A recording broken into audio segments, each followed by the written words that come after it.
Vie et mort du postillon, l'arme fatale du coronavirus. De minuscules mais redoutables missiles, les postillons sont le vecteur privilégié de transmission d'homme à homme du SARS-CoV-2, un virus qui se contracte par voie aérienne, comme la grippe, mais pour lequel plusieurs inconnus demeurent, notamment sa capacité à rester en suspension dans l'air. Chaque virus a ses propres caractéristiques de transmission, qu'on peut diviser en 3 grandes catégories, rappelle François Renaud, biologiste de l'évolution des maladies infectieuses. La transmission vectorielle, qui a besoin d'un vecteur, comme le moustique pour infecter, chikungunya, Zika, par contact avec les fluides humains, comme le VIH ou Ebola, et par voie aérienne et postillons, comme la rougeole, la grippe, les rhumes et le SARS-CoV-2, le virus responsable de la maladie Covid-19. Cette dernière catégorie est la plus difficile à contrôler, souligne auprès de l'AF, ce chercheur du CNRS au laboratoire des maladies infectieuses de Montpellier, sud-est de la France. Le SARS-CoV-2 est un filament d'ARN encapsulé qui entre dans une cellule pour s'y reproduire et en contaminer d'autres. Il vient ensuite coloniser les cellules des voies respiratoires, sa cible privilégiée, au sein desquelles il produit des virions, particules virales infectieuses.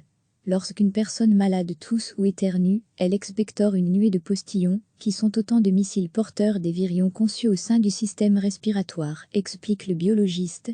Ces postillons, des gouttelettes issues du système humide, mucus, de nos voies respiratoires et notre gorge, sont aussi expulsés lorsque nous parlons, en moindre quantité, mais potentiellement contagieux aussi, précise Christophe Bécavin, spécialiste des mécanismes d'entrée du virus dans l'organisme.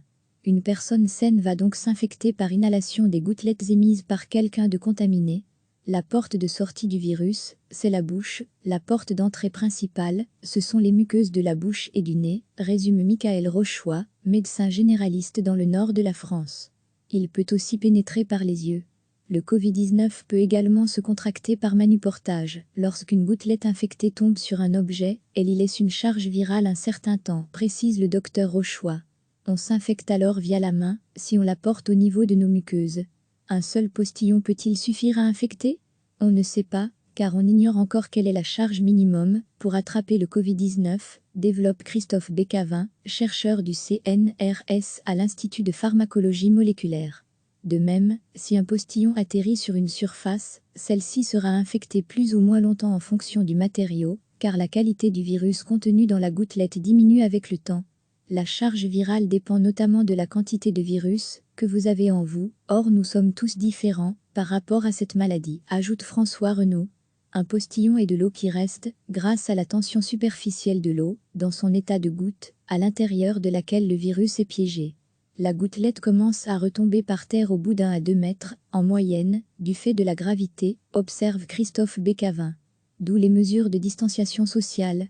Mais une grande inconnue demeure. Le virus peut-il survivre en aérosol, dans des gouttes plus petites, moins de 5 micromètres, voire quand l'eau s'est évaporée, et donc rester actif en suspension dans l'air, comme c'est le cas notamment de la rougeole? Auquel cas on ne serait plus protégé par la gravité, et on pourrait se contaminer rien qu'en passant dans une pièce où un malade a toussé quelques heures avant. Les académies américaines des sciences ont récemment fait part d'informations faisant pencher la balance en faveur d'une transmission du virus par des bioaérosols, et non plus seulement par les gouttelettes projetées directement sur le visage ou des surfaces. Dans une étude, des chercheurs de l'Université du Nebraska ont notamment retrouvé des portions du code génétique du virus dans l'air, expulsé par des malades Covid-19. Ils ont trouvé de l'ARN de virus au bout de 2 heures. On ne sait pas en revanche s'il était encore infectieux. Cette question de la présence du virus dans les aérosols est primordiale, cela voudrait dire qu'il flotterait dans l'air, et sortirait même par le nez. Il faut attendre d'autres études scientifiques pour le savoir, souligne Christophe Bécavin. Par précaution, de nombreux médecins, ainsi que l'Académie de médecine, recommandent le port généralisé du masque couvrant la bouche et le nez. Il faut partir de l'hypothèse la plus défavorable, plaide le docteur Rochois, co-initiateur du collectif Stop Postillon. Car même confinés, les gens sortent faire leurs courses, ils se parlent, et il ne leur est pas toujours possible de respecter les distances. Les écrans anti-postillons, masques et visières, permettent de retenir les gouttelettes. Le virus va rester à l'intérieur et protéger les autres, explique ce généraliste. Si tout le monde en porte, c'est un effet de masse qui crée un système barrière pour couper les missiles que nous envoie ce virus, contre lequel il n'existe ni traitement ni vaccin, conclut François Renaud. Recevez chaque matin l'essentiel de l'actualité. De minuscules mais redoutables missiles, les postillons sont le vecteur privilégié de transmission d'homme à homme du SARS-CoV-2, un virus qui se contracte par voie aérienne, comme la grippe, mais pour lequel plusieurs inconnus demeurent, notamment sa capacité à rester en suspension dans l'air. Chaque virus a ses propres caractéristiques de transmission, qu'on peut diviser en 3 grandes catégories, rappelle François Renaud, biologiste de l'évolution des maladies infectieuses. La transmission vectorielle, qui a besoin d'un vecteur, comme le moustique pour infecter, chikungunya, Zika, par contact avec les fluides humains, comme le VIH ou Ebola, et par voie aérienne et postillons, comme la rougeole, la grippe, les rhumes et le SARS-CoV-2, le virus responsable de la maladie Covid-19. Cette dernière catégorie est la plus difficile à contrôler, souligne auprès de l'AF, ce chercheur du CNRS au laboratoire des maladies infectieuses de Montpellier, sud-est de la France. Le SARS-CoV-2 est un filament d'ARN encapsulé qui entre dans une cellule pour s'y reproduire et en contaminer d'autres. Il vient ensuite coloniser les cellules des voies respiratoires, sa cible privilégiée, au sein desquelles il produit des virions, particules virales infectieuses. Lorsqu'une personne malade tousse ou éternue, elle expectore une nuée de postillons, qui sont autant de missiles porteurs des virions conçus au sein du système respiratoire, explique le biologiste. Ces postillons, des gouttelettes issues du système humide, mucus, de nos voies respiratoires et notre gorge, sont aussi expulsés lorsque nous parlons, en moindre quantité, mais potentiellement contagieux aussi, précise Christophe Bécavin, spécialiste des mécanismes d'entrée du virus dans l'organisme. Une personne saine va donc s'infecter par inhalation des gouttelettes émises par quelqu'un de contaminé. La porte de sortie du virus, c'est la bouche, la porte d'entrée principale, ce sont les muqueuses de la bouche et du nez, résume Michael Rochois, médecin généraliste dans le nord de la France. Il peut aussi pénétrer par les yeux. Le Covid-19 peut également se contracter par manuportage. Lorsqu'une gouttelette infectée tombe sur un objet, elle y laisse une charge virale un certain temps, précise le docteur Rochois. On s'infecte alors via la main, si on la porte au niveau de nos muqueuses. Un seul postillon peut-il suffire à infecter?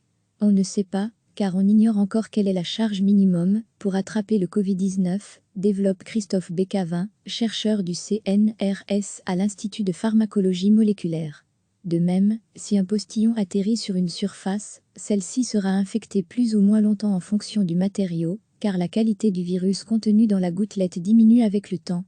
La charge virale dépend notamment de la quantité de virus que vous avez en vous, or nous sommes tous différents par rapport à cette maladie, ajoute François Renaud. Un postillon est de l'eau qui reste, grâce à la tension superficielle de l'eau, dans son état de goutte, à l'intérieur de laquelle le virus est piégé.